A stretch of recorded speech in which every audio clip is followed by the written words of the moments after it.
Evening, Uncle Dan. Fred? I wonder if we could talk for a moment.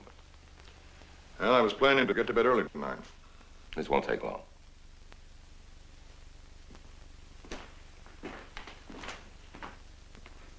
Coffee? I'll have Charles bring another cup. No, thanks. Well, now, nephew, which one of your many causes brings you out into the snowy night, huh? Some Ubangis with the yaws? Some perverted mass murderer who's seen the light and wishes to assume his rightful place in society? As an alternative to the electric chair? No, that was last year, wasn't it? Well, what is it this time? A movement to donate the Mississippi River to the Sahara Desert? You can do better than that. Not on a full stomach, I can't. Not before coffee. I'm here about one of your causes. What about Jack Harris? Harris? Jack Harris? I don't know the fellow. Professor John Harris? You know him. Look, Fred, we usually wind up our little discussions yelling at each other. Now let's get a quiet start this time, all right?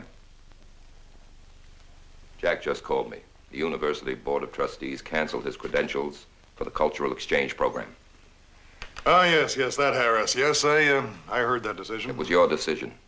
You just said it was the trustees. I'm not even on the board. The words were theirs, but the voice belonged to a high-powered ventriloquist named Daniel Grudge. You sit here at that desk, throw your voice through a telephone, everybody jumps. Bankers, politicians, newspapers, universities. Coffee is cold. Now, why should a little thing like this sit so heavily in your tender tummy, Fred? Little thing? Uncle Dan, you know what this project has meant to all of us on the faculty, to the whole university. Everything from the raising of our own pedagogical standards to international recognition to... We've worked on it for an entire year. It's been cleared by Washington, cleared by the other end, and now you come along to dump it all. Why?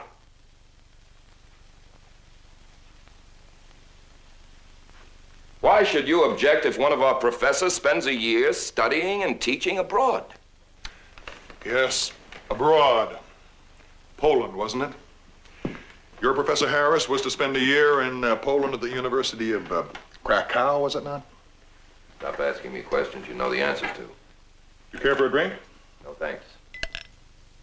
And in exchange for our Professor Harris, the University of Krakow in Poland would send to our university one of their boys, whose name, even if I knew what it was, is probably unpronounceable. Korzeniowski. It's really quite easily pronounced. And that's what's known these days as a cultural exchange. You know, Fred, for a fairly talented professor of history, you seem to be a little naive as to the current political climate of the native country of this professor, whatever his name is. Are you serious? Stop asking me questions you know the answers to, nephew. Do you know what he teaches? Do you know what Korzeniowski and Harris both teach? 18th century European literature. What's that got to do with politics? I don't know, and I'm not interested in finding out. Get smart, boy. We've been digging his kind out of the woodwork for years. You don't really expect me to be a party to inviting one of them in here now, do you? No. Now, he stays on his side of the fence and Harris stays on ours. Get used to the idea. When you finally go, that'll be your epitaph, won't it? Here lies Daniel Grudge on his side of the fence. Well, get used to this idea, Uncle. There are certain fences the world can no longer afford. Quite a wall through Berlin, I've heard tell. Exactly. A fence. And who put it there? You think it's right? All right, Fred. Turn it off. Right now. There's only one side I'm on. First, last, and always. Our side. Don't you ever forget that. And spread it around. I want all the members of your various domestic and international orders of the Bleeding Heart to know precisely where Daniel Grudge stands. Because anytime you and or one of your fuzzy fellow do-gooders tries to get me, or friends of mine, or my city, state, or my country involved in any of your so-called causes, then I intend to be there every time with a body block that'll throw all of you flat on your involved butts.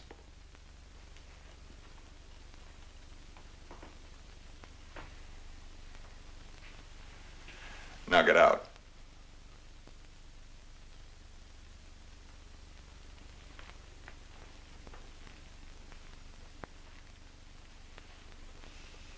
Merry Christmas, by the way.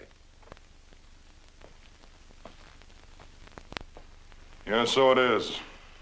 And tonight, especially tonight, I am in no mood for the brotherhood of man. You mind? I've heard that speech.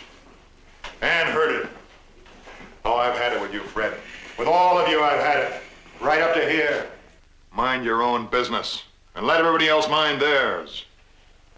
Your responsibility happens to be your classroom. Not classrooms in Krakow, Poland, Butte, Montana, or Johannesburg, South Africa. Do you insist upon making it a better world? Won't you die happy until you do? Do you insist upon helping the needy and oppressed? Is that some kind of an itch that you can't stop scratching? Then tell them to help themselves. Let them know the cash drawer is closed and make them believe it. You'll be surprised how much less needy and oppressed the needy and oppressed turn out to be. But you heard that one before. And heard it. Now, I can't change you, and you can't change me. So just stay out of my way, Fred. Out of my house, and out of my life.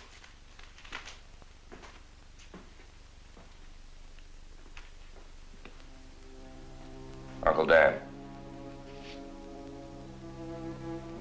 Uncle Dan, this is Christmas Eve. A very special night, apart from everything else.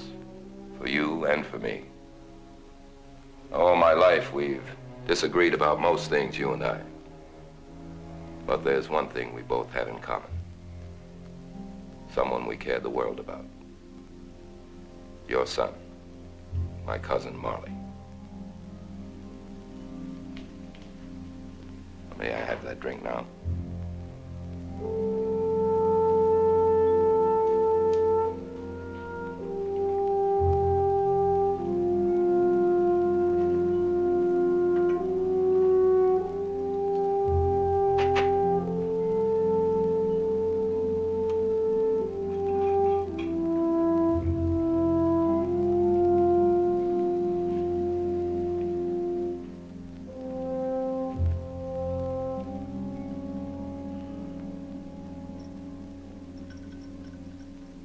One solitary thing on this earth that I cared anything at all for. And to what end? So that his life could be snuffed out, his fine young body turned into a bundle of bleeding garbage, in return for which I'm sent his dog tags, some medals, and a 12-word telegram. Something for something. I give them a son, and they give me back his effects. And that, I submit to you, is a lousy bargain. Nobody could argue that. The point is, that kind of bargaining has got to stop. Oh. And who's going to stop it? Armies of professional plea coppers, like you? Your kind mouth the platitudes that get us into war. His kind go off to fight them. You might raise that point with one of your debating societies. The point that every 2 decades we seem to pay for your indiscriminate affections with the lives of our sons. Those indiscriminate affections, as you put it, is simply the acknowledgement that all men have sons. That grief for the unnecessary dead is not exclusive to this country, this town, or to the House of Grudge. Mine is exclusive. It concerns me. Forgive me, Uncle Dan. But I feel you mourn the death of Marley less than you mourn your personal loss of him. You keep his room like a shrine. You set a place for him at dinner each Christmas Eve because he died on Christmas Eve. Those things are for you, not for him. Who cares who they're for? I'm the one who feels the pain. And you'll go on feeling it, nursing it even, until you realize the true tragedy, the tragic insanity of Marley's death. Not that your son was killed by another man's son, but that mankind still allows such dying to happen. It wasn't his war. No war is anybody's war. I'm not talking about anybody. How do we stay out? By getting ourselves involved with the same people, the same problems, the same places? None of them our business? Is that your answer? Involvement? A hophead's pipe dream in which everybody, yellow, black, and white, gets thrown into one pot? And out comes a stew called world brotherhood, in which mankind lives forever in peace and putrefaction. Is that your answer? Oh, not even close. It's the way you keep putting it. Maybe for some very private reason you have to keep telling it to yourself that way. At any rate, as you said, I sure couldn't change you. Thanks for the drink. And I have a Christmas present for you, Fred. Call it a contribution, if you like, to all your causes, involvements, exchanges, cultural and otherwise, whatever terms you apply to international freeloading on our pocketbook. If you have this overpowering concern for everybody everywhere in the world, here's your answer. Just you put your effort, sweat, and faith into developing the fastest bombers and the most powerful missiles on Earth. They'll provide a lot more security for our young and for the rest of the world's young than all your debating societies, forums, treaties, pacts, and other forms of surrender and handout. Excuse me. That's quite an answer, Uncle Dan, for today. But what about tomorrow? Of course, you'll grant all other nations an equal right to put their faith and sweat and effort in trying to make their bombs faster and more powerful than ours. Just let them try it. Each behind its own fence. Each capable eventually of destroying everything and everybody else. And each uninvolved with the other. Uninvolved with us? I'll settle for that. Just let them know we have the biggest and the fastest. Just let them know we're not too chicken to use them.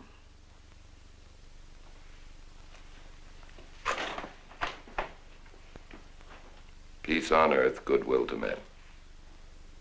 To all men, by the way.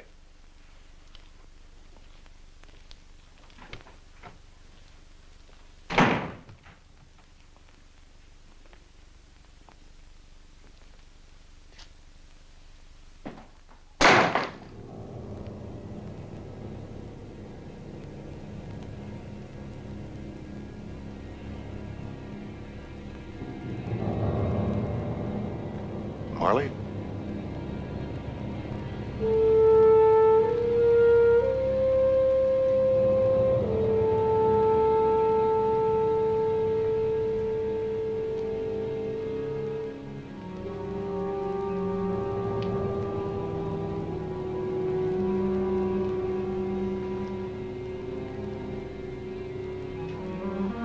Marley?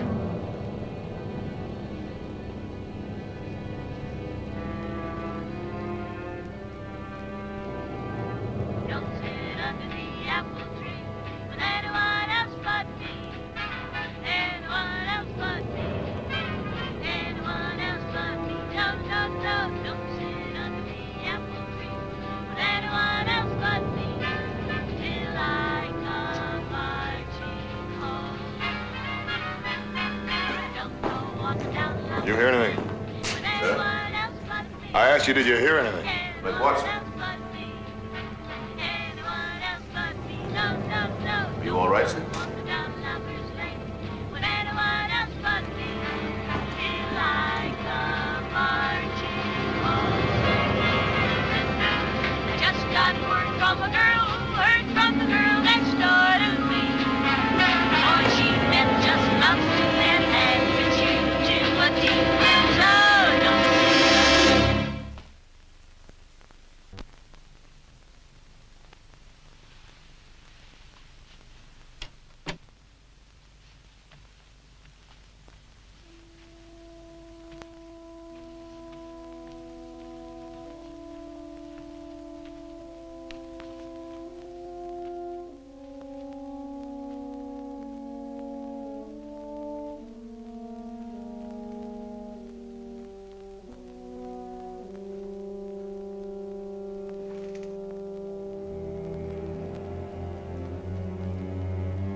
So what do you say, Chief?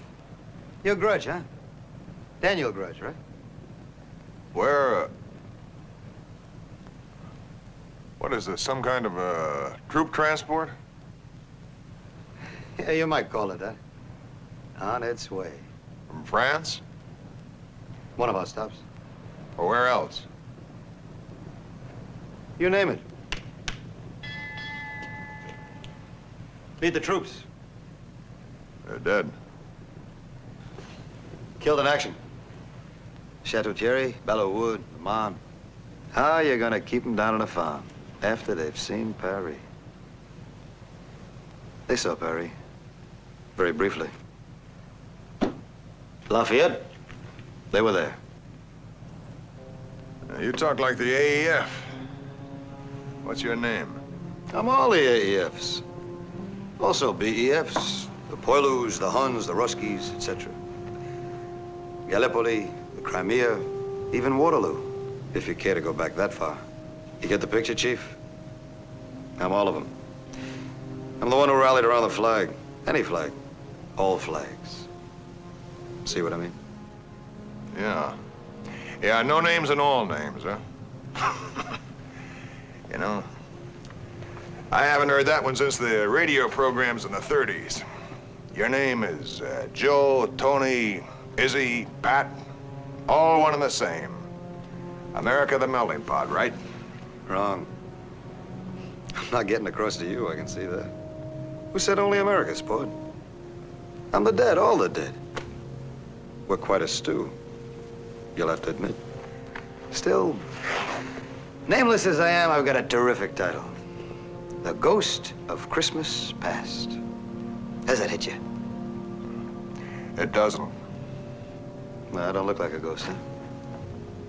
You want to make your point? It's damp out here and I'm uncomfortable. Uncomfortable? You, Chief? Well, I've been given to understand you were an old salt. That was 20 years ago when I was in the Navy. I'm afraid you still don't comprendez-vous. Not 20 years ago. 20 years from now. This is 1918, capiche? It was a long war for some of these boys. And short for some. And a short life for ours. Which ones were yours? Can you pick them out? Yeah, we didn't belong in that one either. Made the world safer democracy, did they? That's what they were told. Yeah. They sure as hell gave it a try. Look, they change the hats, they update the slogans, but it's the same old shell game. Like clockwork. Every 20 years, somebody rings a fire bell 10,000 miles away, and out comes Uncle Sam's expeditionary sucker brigade. Is that what they are? Suckers? Is that what your son's gonna be? My son... My son will be a victim, just as these men are victims of somebody else's war. You kill me, Chief, you really do. If it isn't Valley Forge or the Boston Tea Party, you leave it strictly alone. Your big gripe is what? Because every 20 years, American boys gotta climb on troop ships and head off for someplace else? It rubs you raw. So what else is new? 60,000 limeys die in Flanders.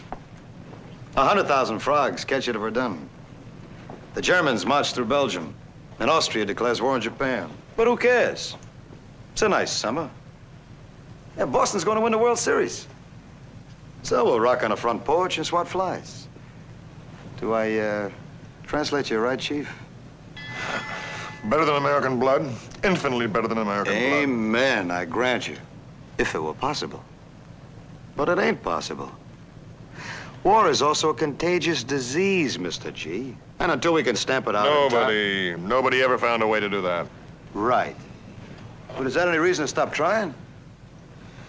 But one thing we do know. The only chance to keep this particular disease from spreading is to keep talking. So long as you talk, you don't fight. Simple. Look, I bump a guy in the street. He bumps me. We stand there, we argue. He gives me lip, I give him lip. But when we stop talking, we start swinging. And then we bleed. Then we got problems, like winding up dead. I recognize the commercial, but it's no sale. I'm not selling you, pal. I'm donating to you, free of charge. Remember the, excuse the expression, League of Nations sport? That was going to be the point there, remember? I would have been opposed to the League of Nations. Of course you would. And you were. So you blew it. Bunch of fancy characters with top hats and monocles. We're not buying any of that, right, Mr. G? No sale. We've had it with foreigners. We've had it with making the world safe for democracy and the rest of the slogans. So we tell them to drift. We're sitting this one out. That's how you keep wars from happening, right, Grudge? Don't get involved. Right? Well, is it? Tell them. They'd like to know. Wasn't that how you kept the world from the Second World War? Uninvolvement? Stay isolated? Wasn't that how? Well, tell them! Well, obviously, if we hadn't become involved, why, they wouldn't be here. No, they wouldn't be here. They'd be back in their hometowns. What was left of them. Buried right where they fell.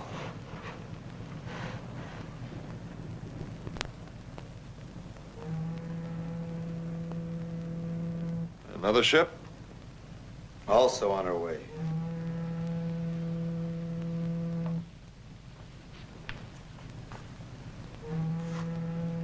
I can just make out the deck.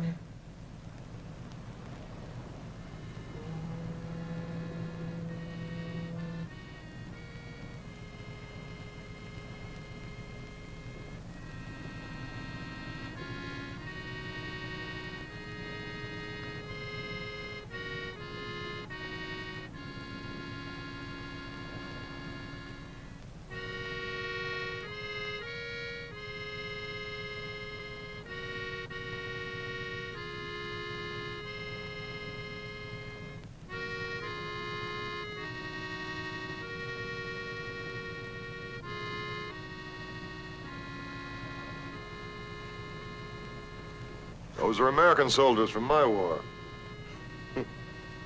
Nicely put, Chief. They're the sons. These are the fathers. Yeah, after 1918, we got sick of war. Fed up. All those American kids getting blown to pieces, out of sight in foreign places with strange sounding names. So for the next 20 years, we closed our eyes and decided what we couldn't see wouldn't happen, right? Of course, we don't want to take all the credit, do we? I mean, we weren't the only ones playing shut-eye. When old Adolf walked into the Rhineland, France didn't want to get involved.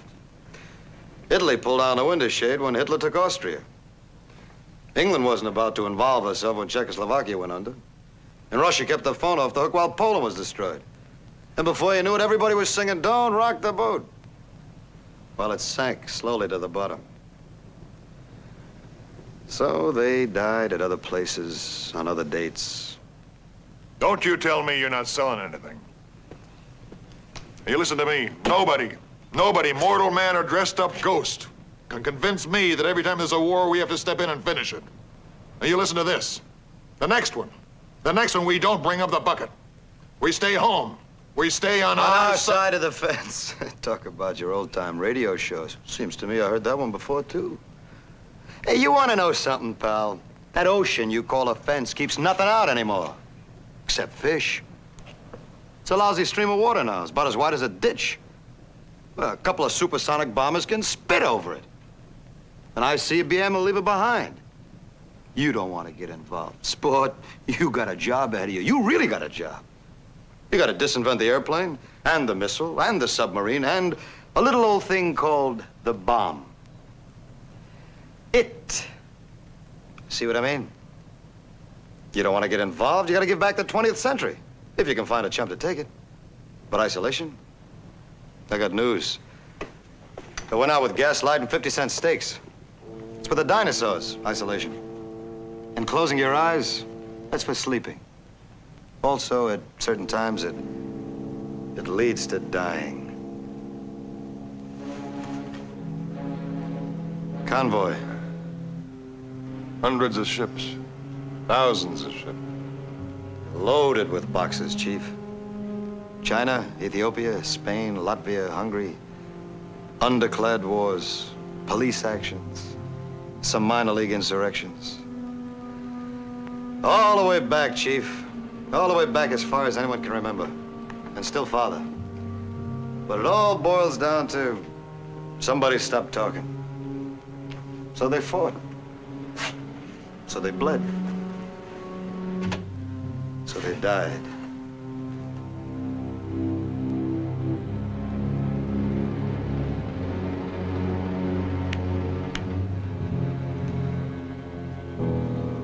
Hey, wouldn't you think, Sport, with all the brains we got on this earth, the way we build things and cure things, and invent stuff on Tuesday that wasn't possible on Monday, wouldn't you think we could come up with something that could keep a kid from getting killed at the age of 18?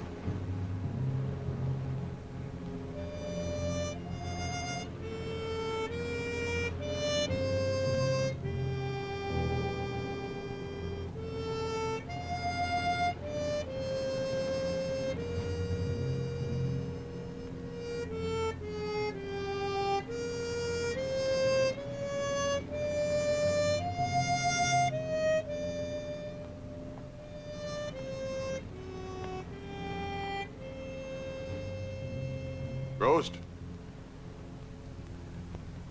Sir? Where do they go? The ships, I mean. Where do they go? Nowheres. Like I said, just on their way. Why, Mr. Grudge, you want to throw a wreath or something?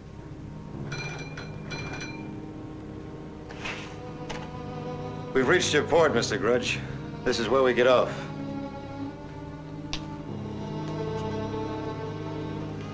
In here. What's in there? A place you should remember. A place, a foreign place you had a feeling about one time. I doubt it. Do you, Chief? Well, maybe you just don't remember too good. Not only where you've been, even what you say. Like, let them know we're not too chicken to use that bomb.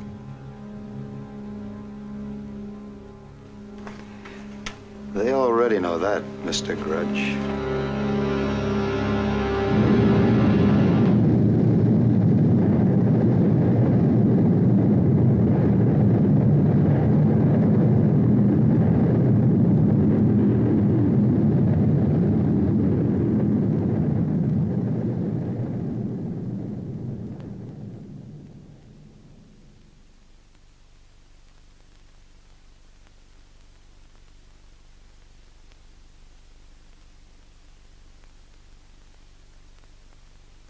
Do you remember any better, Grudge?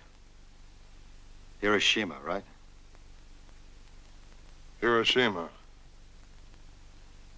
I was here in September 1945. I was off my ship. I came here. Of course, this is only your memory of it. Wasn't quite as clean as you remember. Oh, they did quite a job. They cleared away all the dead real quick. They only left the silence.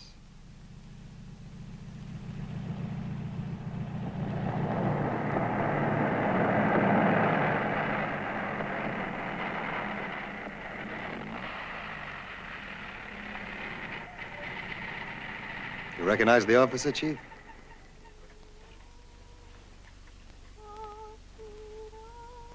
Why, it's me. It's me 20 years ago. It's me when I came here that afternoon. The daffy tricks memory plays. Some things we think we forgot, we only misplaced.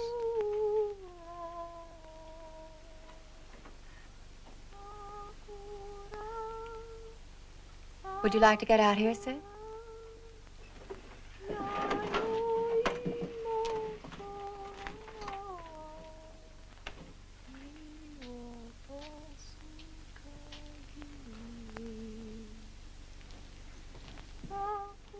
Good morning. Do you speak English? Yes, Commander, I do. Grudge is my name. My cruiser's in Yokohama. This is Lieutenant Gibson. She's attached to our headquarters there. Tell me, Doctor, who has that lovely voice? That is Sachiko. It means child of happiness. Sachiko. Doctor, was she... She was one of the group of schoolgirls. They're clearing away fire lanes when the bomb fell. Would you care to meet them? They're very lonely here. They enjoy company. Thank you.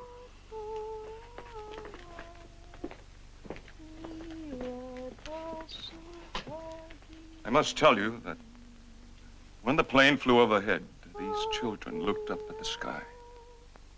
Their faces were upturned to the blast.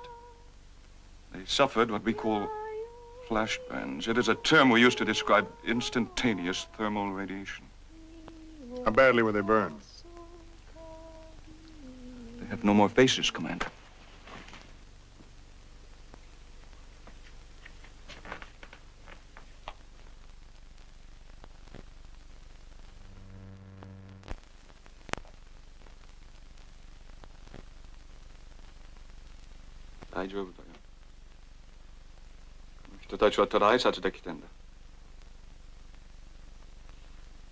Told the young ladies that you're American naval officers and you've come to wish them well.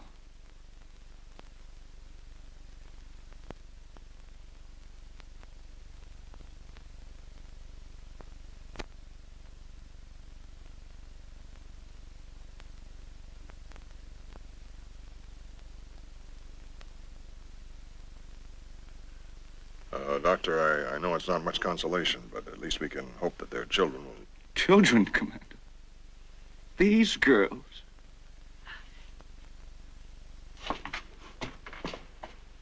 Excuse me.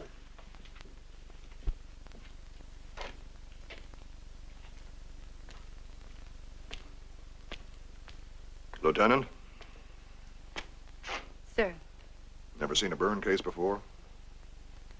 several times, sir. I was at the Bethesda Naval Hospital.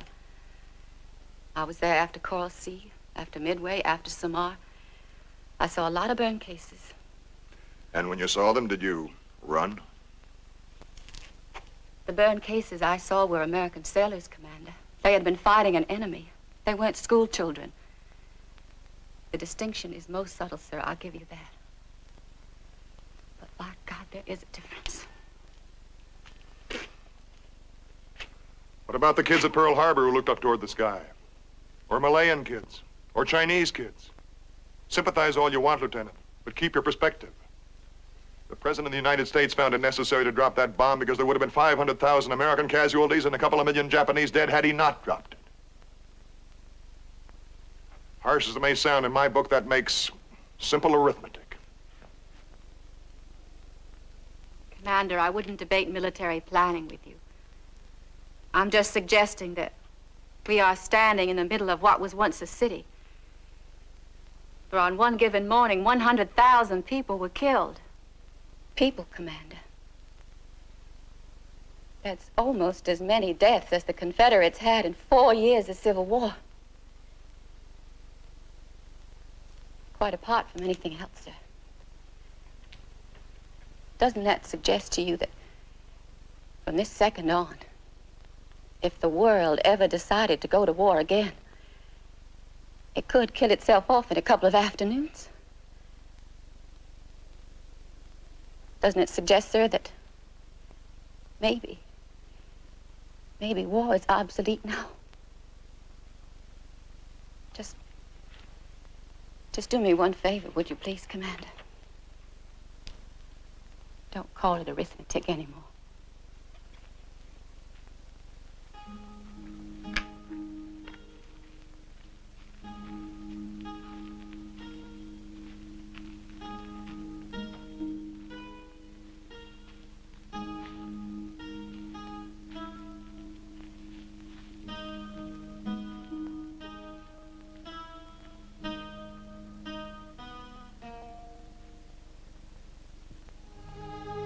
Toshiko!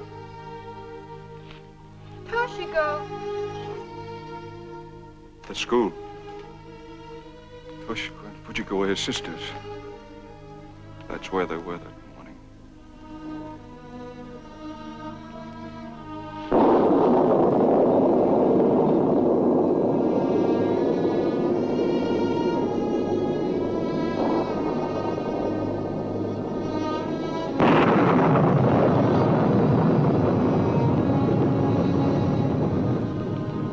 Whenever there's thunder now, I always remember.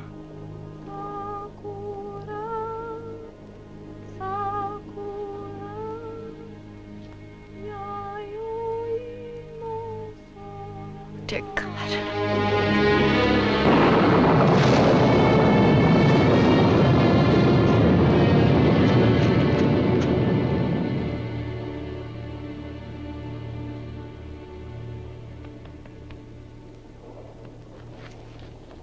Look, son, you take it easy, huh?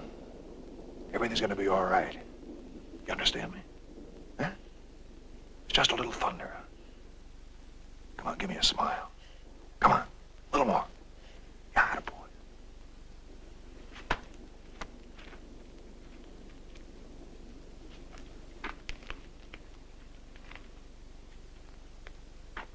Thank you.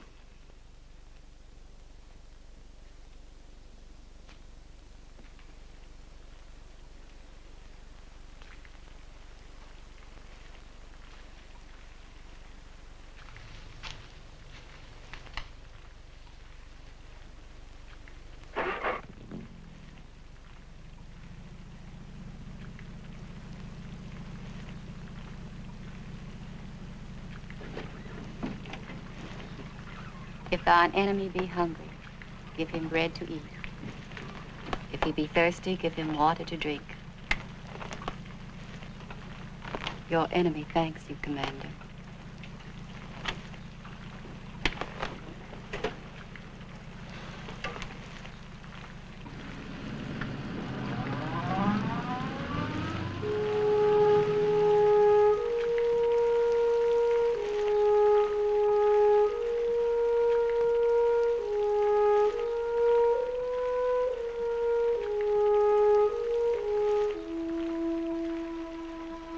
Starting to rain, Mr. Grudge. I remember the rain. A yellow child is a black child, is a white child, is a child. Can we agree to that much? Where to now? Through there, Mr. Grudge. Oh, I've been there. This time, it's another place. Like every place is another place.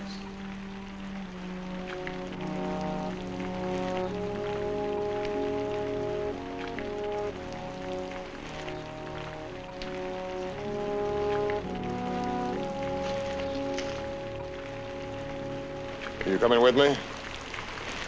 No, sir. I'm then. In there is now.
Grudge, isn't it?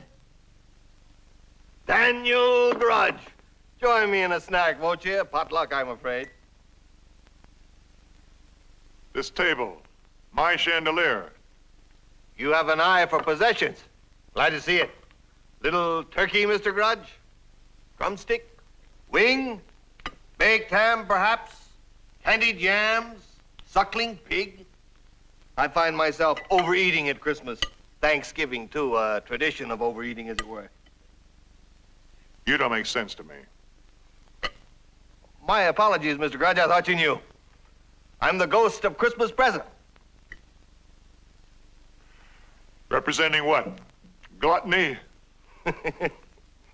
If you like. No, I represent the human race, Mr. Grudge. So to a certain extent does gluttony. Also starvation. I represent that too. You might say that I'm as close to being a walking, eating image of the human race as it's possible for a man or phantom to be. Part of me feels a gnawing hunger. Part of me is satiated. I'm warm, contented, healthy. But much of me shivers in the cold. Now I understand. This is where I get my lecture about the haves and the have-nots. Mankind includes extremes, Mr. Grudge. Extremes. It's some people living alone in a 24-room house and 24 others living in one room. It's some eating high off the hog and some simply not eating at all.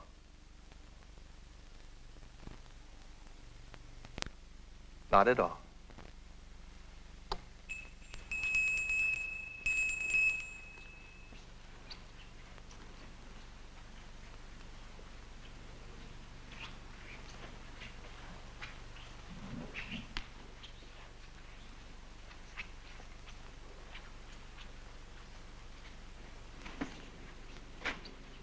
Displaced persons.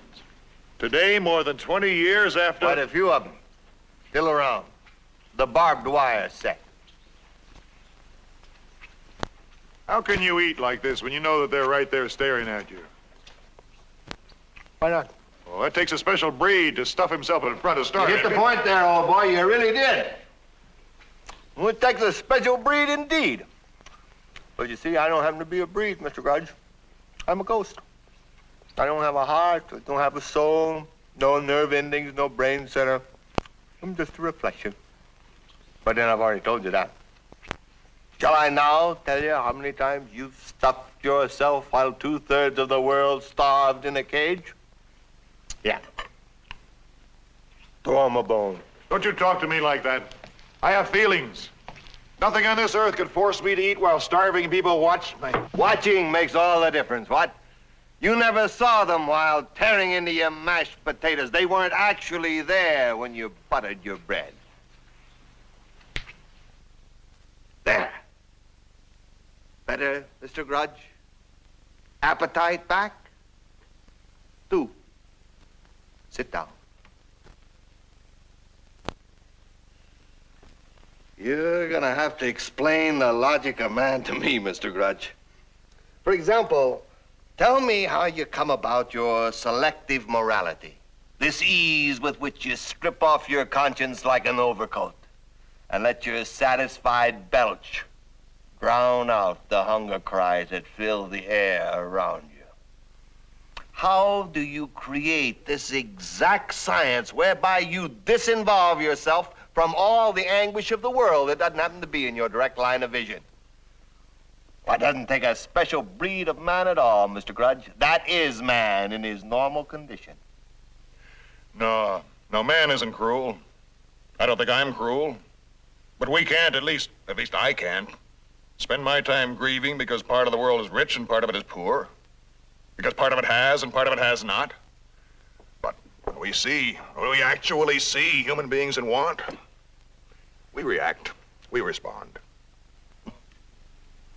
Is that a fact, Mr. Grudge? Do you insist upon making it a better world? Won't you die happy until you do? You insist upon helping the needy and oppressed? Then tell them to help themselves. Let them know the cash drawer is closed and make them believe it. You'll be surprised how much less needy and oppressed the needy and oppressed turn out to be.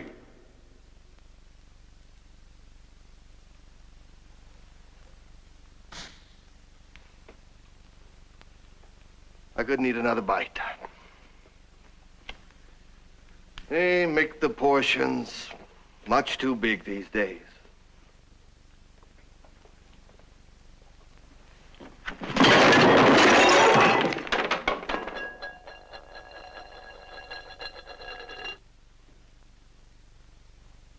Obsolete materials. Vitamins, calories, small fragments of nutrition. That's not what they want. You tell them, Mr. Grudge. You tell them what it is. It's bombers and missiles, isn't it? Tell them that's their diet for survival. No, that was in a different context. I was talking politics at the time. Politics? Mr. Grudge, politics? Now grasp this, if you can. Humanity is no longer a political thesis. It is not a subject for debate. There are no pros and cons, no arguments and rebuttals. We are talking about human want and human need, and this is a fact of life.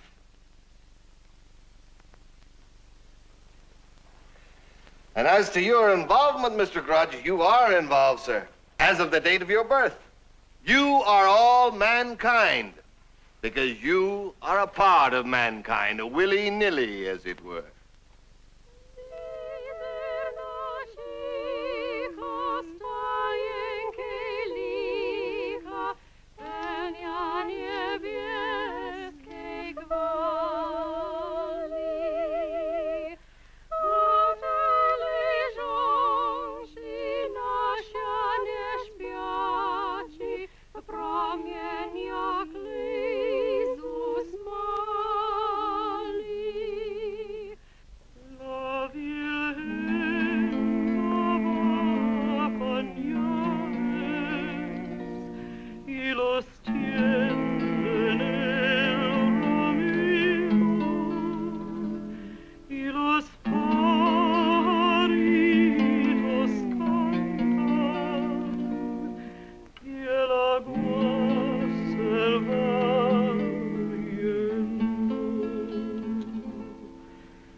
Mankind, Mr. Grudge.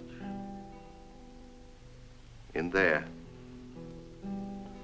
the hungry part of mankind, the anguished part, the dispossessed. If you shared a loaf of bread with them, how would you be relinquishing your freedom? Or if you joined other nations to administer vaccinations to their children, how would you have desecrated your flag? Or if you had offered them solace and hope and comfort, how would you have made yourself susceptible to tyranny? What are they singing? Foreign words, but not necessarily conspiracies to destroy you, Mr. Grudge. Just Christmas songs, and of those who do not celebrate Christmas, songs of hope. They sang them in their languages before you did in yours. Your Christmases have just been a lot merrier, that's all. And your hope more of a reality. Are there many like this? Many? Mr. Grudge, many? You'd like it statistically? Would you appreciate that? The clean, calculated order of mathematics? Like how many million tons of wheat are surplus? How many tons of butter rot in warehouses?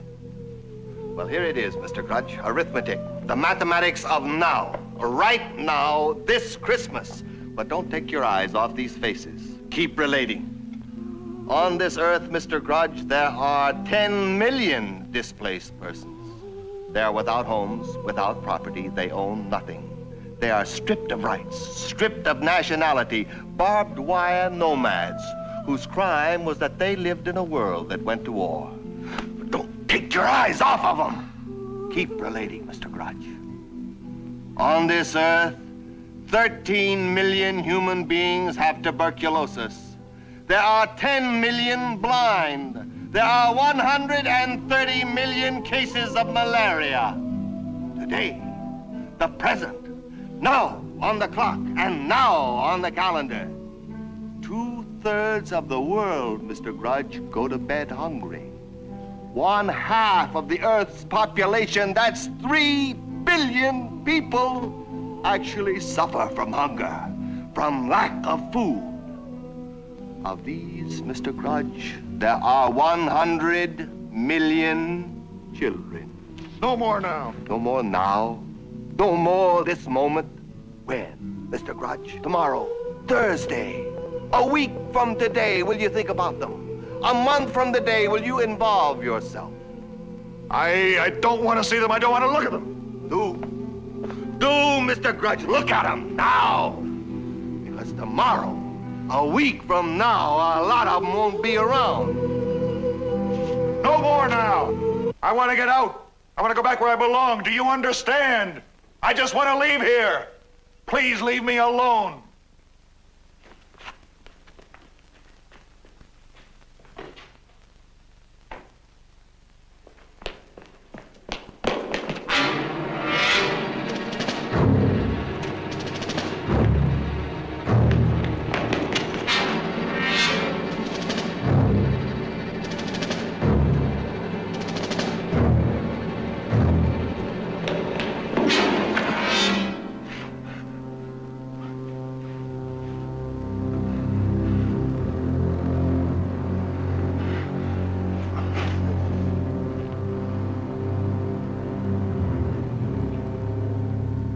So there you are, Grudge. I was expecting you. I thought you'd be here a bit sooner.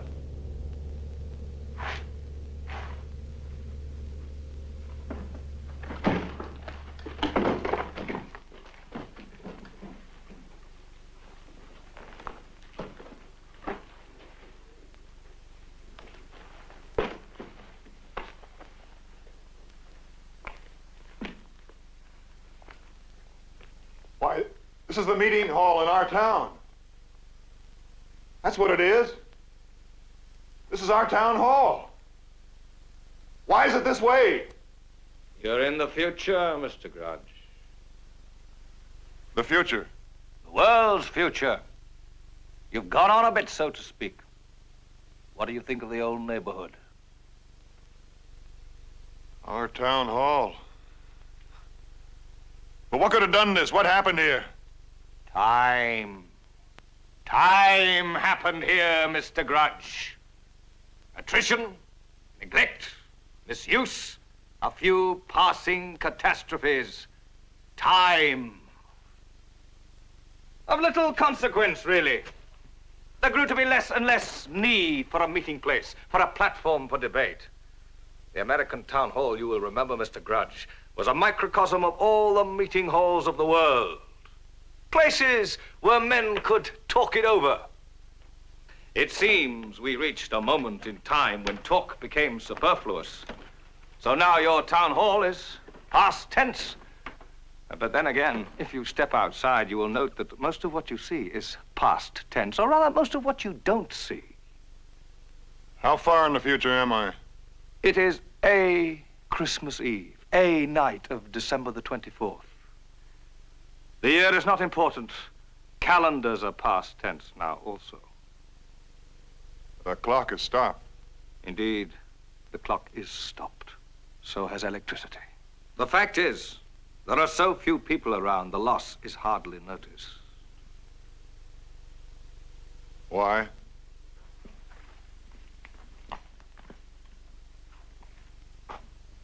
Comprehending, are you, Mr. Grudge? There was a war. At Dandy. When? When? On Doomsday. We don't have dates now, but that's how it's remembered. The exact hour hardly matters, does it? It seems, at a given moment, we thought that they'd drop some bombs, or they thought we'd drop some bombs. Anyway, somebody thought somebody had dropped some bombs. By then, of course, everybody had the bomb. They'd all been wanting it, you remember? It got so with no controls that nobody was really anybody if they didn't have the bomb. What you see before you, Mr. Grudge, is a tiny part of a big, round, radioactive mud-burying ground. Is it all like this? Is the whole world a burying ground? All of it. All of the towns, in all of the meeting places, in all of the countries of the world. Just like this. Did no one speak out? Was there no single voice of reason? But what about the United Nations? It was supposed to keep the peace. The United? Oh, that town meeting hall. Oh, yes, well, that went some time back, I'm afraid. You see, they dropped out. Or maybe we dropped out. Anyway, somebody dropped out, and pretty soon everybody was dropping or had dropped out. And before anybody knew it, the talking had stopped.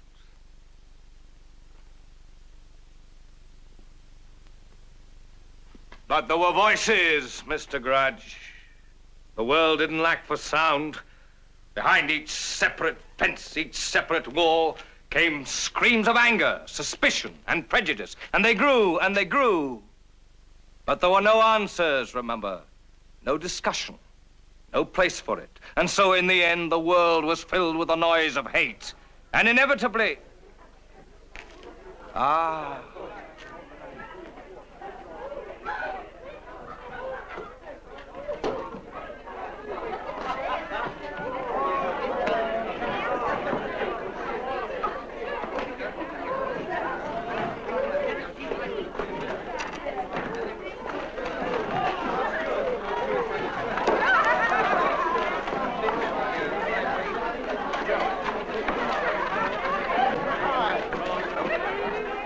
the inheriting strong of the earth, the fittest who happen to survive, the leftovers of the crap game after they rolled the H-bomb and nobody made their point.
The Imperial Me.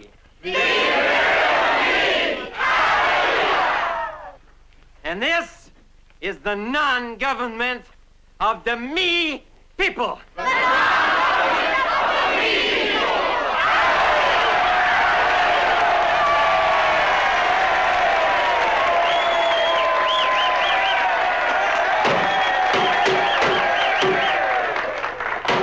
Now, why don't we just relax and get nice and cozy?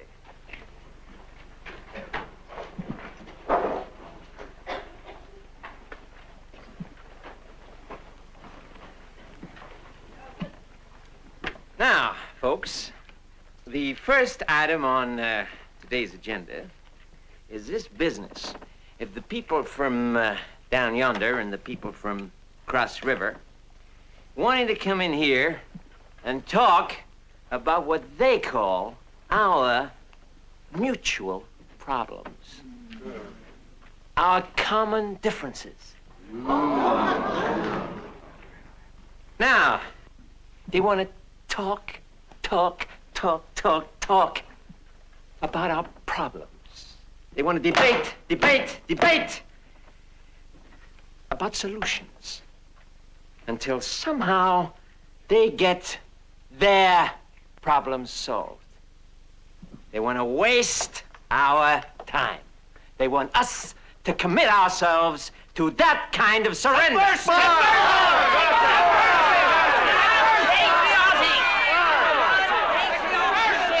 They're insane.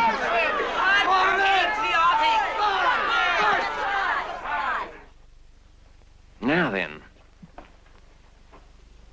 they don't come out in so many words and say that they want to take us over. They're too clever for that. But that's what they want. They want to take over us individual me's. And if we let them seep in here from down yonder on Cross River, if we let these do-gooders, these bleeding hearts, propagate their insidious doctrine of involvement among us, then, my dear friend, my beloved me's, we's in trouble. Deep, deep trouble.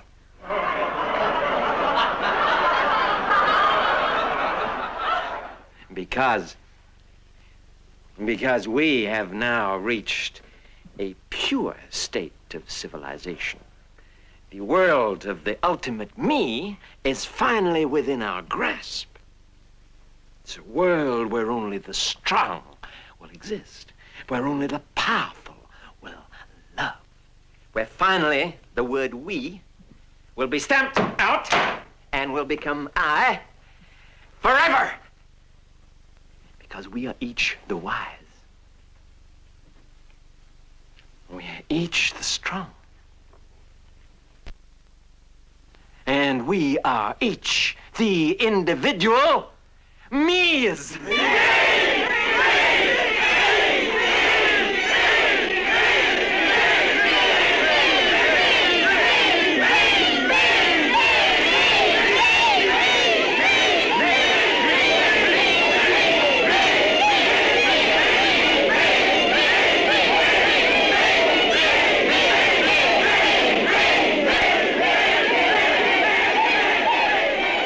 Charles. Hey, Charles, over here, it's Mr. Grudge. He doesn't hear you, he doesn't see you. You're as much a phantom as I am.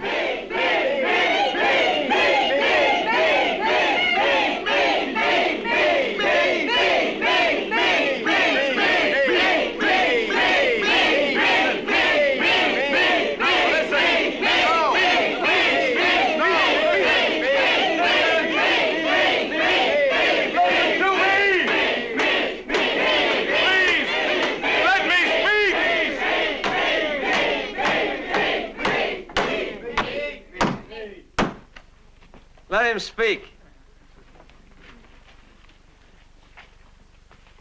To the best of our knowledge, we are all of humanity who remain alive. All that's left. We have survived the Holocaust. And if we are to go on surviving, we must work together now. We must talk together. And if other people want to join us, if they want to talk with us, we must listen to them. And we must respond to them.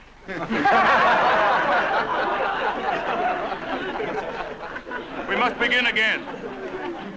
We must have law again, and ethics and honor and decency.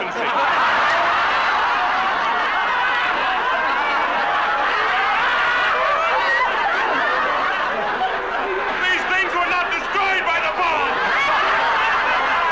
But this time they must be made real. They must be made facts. Only these things can guarantee our survival.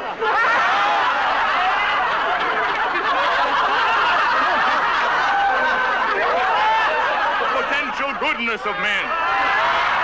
The potential morality of men.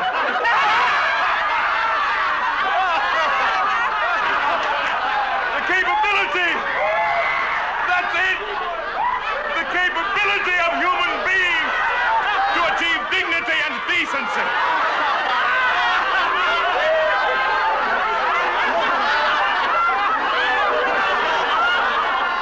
Together, not I or they, but we. Don't you understand?